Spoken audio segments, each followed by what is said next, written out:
Hello everyone, success to sociology पर आप सभी का स्वागत है। अगर आप हमारे चैनल पर नए हैं तो चैनल को सब्सक्राइब करें, वीडियो को लाइक करें और ज़्यादा से ज़्यादा इस चैनल को शेयर कर दें जिससे इससे और भी लोगों को फ़ायदा मिले। चलिए देर न करते हुए क्लास को शुरू करते हैं। फर्स्ट क्वेश्चन है, निम्नलिखित में कौन एक पुरुषार्थ नहीं है? निम्नलिखित में कौन एक पुरुषार्थ नहीं है? धर्म, अर्थ, काम, मृत्यु। तो इसका आंसर है मृत्यु। धर्म, अर्थ, काम और मोक्ष पुरुषार्थ हैं, मृत्यु पुरुषार्थ में नहीं आता है। नेक्स्ट क्वेश्चन है, अभौतिक संस्कृति की अवधारणा किसने दी है? Sorokin, Max Weber, Pareto, Ogburn. तो अभौतिक संस्कृति की अवधारणा ऑकबर्न ने दी है, ऑप्शन 4। भौतिक और अभौतिक संस्कृति की अवधारणा ऑकबर्न ने दी है। नेक्स्ट क्वेश्चन है, आणविक परिवार और गृहस्थ परिवार की अवधारणाएं किसने दी है? किसने विकसित की? ऑप्शन है जिमरमैन, चार्ल्स कूले, पीएच प्रभु, रॉबर्ट बीर स्टीड। तो इसका आंसर है जिमरमैन, ऑप्शन फर्स्ट। जिमरमैन ने आणविक और गृहस्थ परिवार की अवधारणाएं दी है। कार्ल सी जिमरमैन एक अमेरिकी समाजशास्त्री थे। इन्होंने अपनी पुस्तक परिवार और सभ्यता, फैमिली एंड सिविलाइजेशन के अंदर आणविक परिवार एवं गृहस्थ परिवारों पर अपने अध्ययन के पश्चात जनजातियों में कुलों से विस्तारित परिवारों, बड़े एकल परिवार, छोटे एकल परिवार, टूटे परिवार आदि की रचना के आदि की व्याख्या की है। जिमरमैन ने प्राचीन ग्रीस एवं रोम, मध्यकालीन एवं आधुनिक यूरोप, संयुक्त राज्य अमेरिका के उत्थान पतन एवं इन सभ्यताओं व देशों में परिवारों के उत्थान पतन के मध्य संबंधों व कारकों की व्याख्या की है। जिमरमैन ने, इनकी पुस्तक है family and civilisation. Next question है, किसने कहा कि धर्म, प्रजा और रति हिंदू विवाह के उद्देश्य माने जाते हैं? प्रजा यानी संतान, रति मतलब आनंद।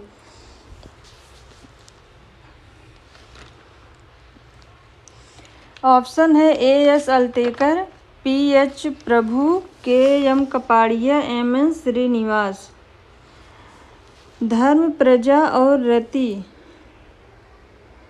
हिंदू विवाह के उद्देश्य हैं, ये केएम कपाड़िया ने कहा है।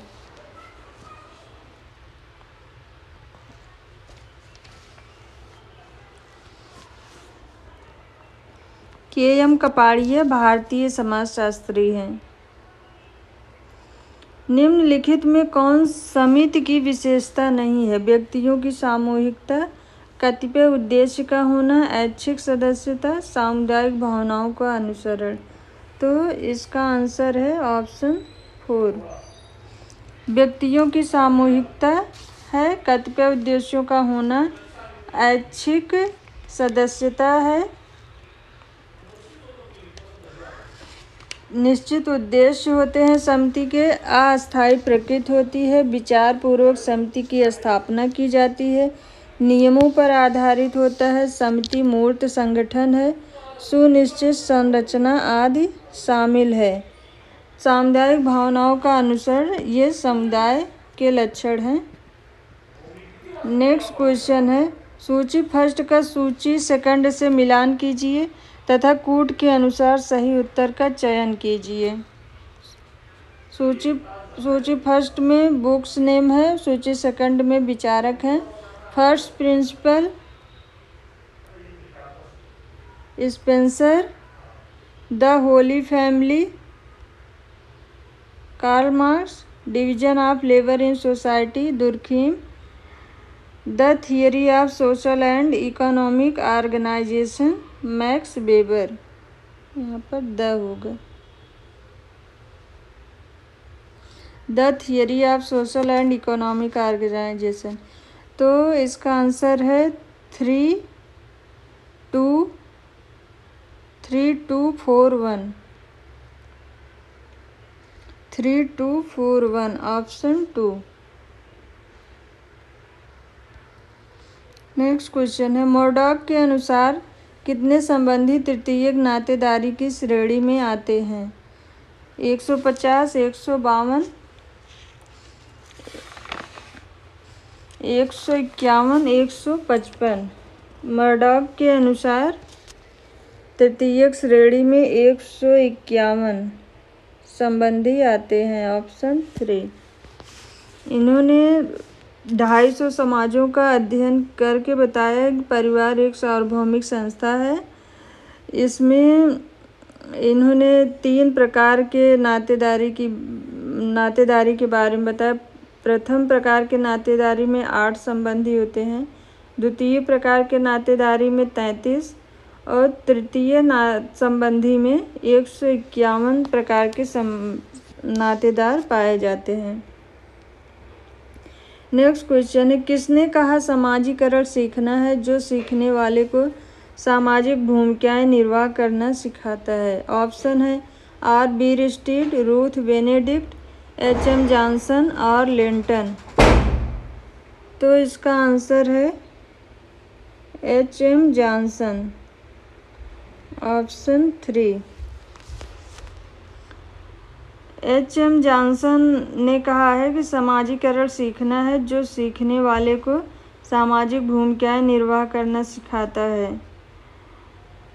एच.एम. जॉनसन ने सामाजिक परिवर्तन को मूल अर्थों में संरचनात्मक परिवर्तन माना है। समाजीकरण का संबंध व्यक्ति एवं समाज के मध्य संबंधों से है। नेक्स्ट क्वेश्चन है, समाजीकरण के संबंध में मैं और मुझे की अवधारणा किसके द्वारा प्रस्तुत की गई? ऑप्शन है फ्रायड, कूले, जॉनसन, मीड। तो इसका आंसर है मैं और मुझे की अवधारणा मीड, जॉर्ज हर्बर्ट मीड ने दी है। मीड ने आत्मचेतना सिद्धांत के आधार पर समाजीकरण की व्याख्या की। इसी आधार पर मीड ने मैं और मुझे की अवधारणा का प्रतिपादन किया है। नेक्स्ट क्वेश्चन है, संघर्षशील समाज और औद्योगिक समाज शब्दों का प्रचलन किसने किया है? Durkheim, Comte, Herbert Spencer, Karl Marx. तो इसका आंसर है Herbert Spencer, option 3। Herbert Spencer ने संघर्षशील समाज और औद्योगिक समाज शब्दों का प्रचलन किया है। ब्रिटिश समाजशास्त्री थे। हर्बर्ट स्पेंसर ने ऐतिहासिक अथवा उद विकास के आधार पर समाज को निम्न प्रकार से वर्गीकृत किया है: सरल समाज, सिंपल सोसाइटी, मिश्रित समाज, कंपाउंड सोसाइटी, दोहरे मिश्रित समाज, डबली कंपाउंड सोसाइटी, तिहरे मिश्रित समाज, ट्रिपली कंपाउंड सोसाइटी के रूप में इन्होंने समाज को वर्णित किया है। नेक्स्ट क्वेश्चन है, सामाजिक समूह की मौलिक विशेषता है? ऑप्शन है शारीरिक सामीप्य, स्तरीकरण, समुदाय, संस्था। तो इसका आंसर है सामाजिक समूह की मौलिक विशेषता है ऑप्शन फर्स्ट, शारीरिक सामीप्य।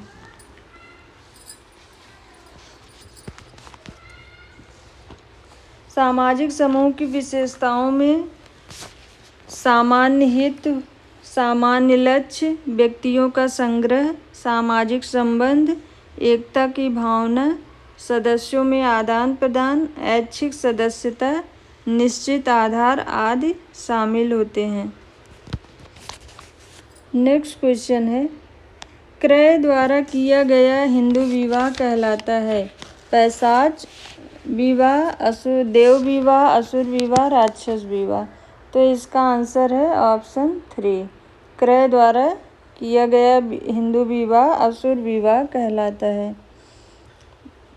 हिंदू विवाह के 8 प्रकार बताए गए हैं, जिसमें ब्रह्म विवाह, देव विवाह, आर्ष विवाह, प्रजापति विवाह ये उच्च कोटि के विवाह माने जाते हैं। गंधर्व विवाह, असुर विवाह, राक्षस विवाह और पैशाच विवाह ये निकृष्ट कोटि के विवाह माने जाते हैं। असुर विवाह के अंतर्गत कन्या का मूल्य चुकाया जाता है। इस प्रकार के विवाह में वर पक्ष द्वारा कन्या व कन्या के परिवार को अपनी सामर्थ्य अनुसार धन देकर अपनी इच्छा से कन्या का ग्रहण किया जाता है। नेक्स्ट क्वेश्चन है, भूदान और ग्रामदान आंदोलन किसने चलाए? ऑप्शन है विनोबा भावे, जयप्रकाश नारायण, महात्मा गांधी, आचार्य नरेंद्र देव। भूदान और ग्रामदान आंदोलन विनोबा भावे के द्वारा चलाया गया है। विनायक नरहरि विनोबा भावे ने भूदान आंदोलन का आरंभ वर्ष 1951 में पोचमपल्ली तेलंगाना से किया था। भूदान आंदोलन 13 वर्षों तक चला था। भूदान आंदोलन के अंतर्गत भूमिहीनों को भूमि मालिकों द्वारा भूमि कार्य करने हेतु उपहार में दिया जाता था। विनोबा भावे ने भूदान आंदोलन को संपूर्ण अवधि में संपूर्ण भारत का भ्रमण किया तथा भूमि मालिकों को भूमिहीन किसानों को भूदान करने के लिए मनाने का प्रयास किया था विनोबा भावे ने। नेक्स्ट क्वेश्चन है, यांत्रिक और सावयवी एकता के आधार पर सरल और औद्योगिक समाज में अंतर किसने किया है? ऑप्शन है Talcott Parsons, Malinowski, H Spencer, Emile Durkheim. तो इसका आंसर है Emile Durkheim, option 4। Emile Durkheim द्वारा यांत्रिक और सावयवी एकता के आधार पर सरल और औद्योगिक समाज में अंतर स्थापित किया गया है। इन्होंने अपनी पुस्तक the division of labour in society में सामाजिक एकता के सिद्धांत का प्रतिपादन किया है। नेक्स्ट क्वेश्चन है, किसने लघु तथा बृहद परंपरा को व्यक्त किया है? ऑप्शन है Mackie Marriott, G S. Ghurye, M N. Srinivas, Robert Redfield. तो इसका आंसर है Robert Redfield, option 4। Robert Redfield ने लघु एवं बृहद परंपरा शब्द को व्यक्त किया है। रॉबर्ट रेडफील्ड ने भारतीय सामाजिक परिवर्तन प्रक्रिया के विश्लेषण के संदर्भ में परंपरा शब्द का प्रयोग किया है। इसी प्रकार रॉबर्ट रेडफील्ड ने लघु एवं बृहद परंपराओं के आधार पर मैक्सिकन समुदाय का अध्ययन किया है। नेक्स्ट क्वेश्चन है, किसने समाजशास्त्रीय सिद्धांतों को 5 श्रेणियों में विभाजित किया है? प्रत्यक्षवादी सावयव, संघर्ष सिद्धांत, स्वरूपात्मक सिद्धांत, समाजशास्त्रीय सिद्धांत। ऑप्शन है R K. Merton, P S. Cohen, Don Martindale, H R. Wagner. तो इसका आंसर है P S. Cohen, option 2। P S. Cohen ने समाजशास्त्रीय सिद्धांतों को 5 श्रेणियों में विभाजित किया है। ये एक ब्रिटिश सामाजिक मानवविज्ञानी एवं समाजशास्त्री थे। इनकी प्रमुख पुस्तकें हैं मॉडर्न सोशल थियरी, सेकंड है Jewish radical and radical Jewish. Next question है, अपनी किस पुस्तक में चार्ल्स कूले ने सामाजिक नियंत्रण के सिद्धांत को प्रस्तुत किया है? ऑप्शन है human nature and the social order, folkways, social control, sociology. तो इसका आंसर है option first, human nature and the social order. Human nature and the social order पुस्तक में चार्ल्स कूले ने सामाजिक नियंत्रण के सिद्धांत को प्रस्तुत किया है। चार्ल्स कूले ने लुकिंग ग्लास सेल्फ शब्द को लुकिंग ग्लास थियरी दी है। इस शब्द का विकास उन्होंने अपनी पुस्तक social organisation a study of the larger mind में किया है। चार्ल्स कूले सामाजिक नियंत्रण को दो प्रकार का चेतन नियंत्रण और अचेतन नियंत्रण में बांटा है। नेक्स्ट क्वेश्चन है, निम्नलिखित में से किसे द्विज कहा जाता है? ब्राह्मण क्षत्रिय वैश्य, क्षत्रिय वैश्य शूद्र, ब्राह्मण वैश्य शूद्र, शूद्र क्षत्रिय ब्राह्मण। तो इसका आंसर है ब्राह्मण क्षत्रिय वैश्य, ऑप्शन फर्स्ट। ब्राह्मण क्षत्रिय वैश्य को द्विज कहा जाता है। द्विज का शाब्दिक अर्थ होता है पुनः जन्म लेना। द्विज के अंतर्गत ब्राह्मण क्षत्रिय वैश्य जातियां सम्मिलित थी। जनेऊ धारण करने के लिए द्विज को अलग अलग ऋतुओं का पालन करना पड़ता था। ब्राह्मण को बसंत ऋतु, क्षत्रिय को ग्रीष्म ऋतु, वैश्य को शीत ऋतु। जनेऊ धारण करने का अधिकार ब्राह्मण क्षत्रिय वैश्य को प्रदान किया गया था। भारतीय समाज 4 वर्णों या जातियों ब्राह्मण क्षत्रिय वैश्य शूद्र में विभाजित थी। नेक्स्ट क्वेश्चन है, निम्नलिखित में से किसमें वर्ण व्यवस्था का उल्लेख मिलता है? ऋग्वेद, अथर्ववेद, यजुर्वेद, सामवेद। तो वर्ण व्यवस्था का उल्लेख ऋग्वेद में मिलता है, ऑप्शन फर्स्ट। ऋग्वेद में वर्ण व्यवस्था का उल्लेख प्राप्त होता है। ऋग्वेद ऋचाओं के क्रमबद्ध ज्ञान का संग्रह है। ऋग्वेद में 10 मंडल, 1028 सूक्त, 10,462 ऋचाएँ हैं। ऋग्वेद के 10वें मंडल में पुरुष सूक्त में चातुर्वर्ण समाज की कल्पना का स्रोत प्राप्त होता है। इसके अंतर्गत 4 वर्णों ब्राह्मण क्षत्रिय वैश्य शूद्र का उल्लेख है। नेक्स्ट क्वेश्चन है और आज का लास्ट क्वेश्चन है, हिस्ट्री ऑफ ह्यूमन मैरिज। इस बुक के लेखक हैं, ऑप्शन है K S. Singh, Irawati Karve, Westermarck, A M. Shah. तो ये बुक है वेस्टरमार्क की, option 3। History of human marriage नामक पुस्तक के लेखक वेस्टरमार्क हैं। एडवर्ड वेस्टरमार्क एक दार्शनिक एवं मानवविज्ञानी थे। हिस्ट्री ऑफ ह्यूमन मैरिज का प्रकाशन वर्ष है, हिस्ट्री ऑफ ह्यूमन मैरिज का प्रकाशन वर्ष है 1891 में ये पुस्तक